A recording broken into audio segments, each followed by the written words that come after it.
ভোটের বাকি আর মাত্র হাতে গোনা কয়েকদিন। তার আগে গঙ্গারামপুর চৌপথি সংলগ্ন চিত্তরঞ্জন সবজি মার্কেটে নির্বাচনী প্রচার সারলেন গঙ্গারামপুর পৌরসভার পৌরপ্রধান তথা তৃণমূলের কোর কমিটির সদস্য প্রশান্ত মিত্র।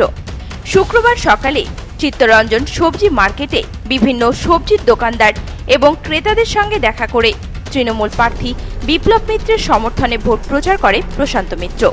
তৃণমূল প্রার্থীকে ভোট দেবার আবেদন জানান প্রশান্ত মিত্র।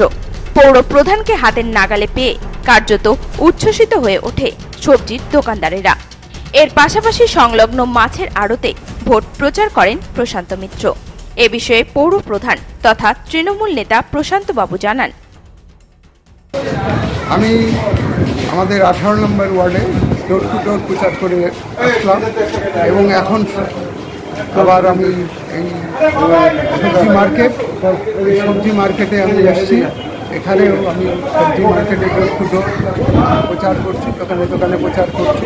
আগামী 26শে এপ্রিল যে বালুরঘাট লোকসভা কেন্দ্রের যে নির্বাচন, সেই নির্বাচনে আমাদের তৃণমূল কংগ্রেসের প্রার্থী তথা মমতা ব্যানার্জির প্রার্থী বিপ্লব মিত্র যে এখন তৃণমূলে দাঁড়িয়েছে তার সমর্থনে প্রচার করছি। আগামী মমতা ব্যানার্জির যে উন্নয়ন, সেই উন্নয়নকে সামনে রেখেই আমি মানুষের কাছে বার্তা নিয়েই যাচ্ছি। এই বিপ্লব মিত্রকে ভোট দেওয়া মানে মমতা ব্যানার্জিকে ভোট দেওয়া, এবং মমতা ব্যানার্জিকে ভোট দেওয়া মানে আগামী দিনে মমতা ব্যানার্জি আরও নতুন নতুন প্রকল্প বাংলার মানুষের জন্য উপহার দিবে। গঙ্গারামপুর থেকে বিশেষ প্রতিবেদন, নিউজ টুডে।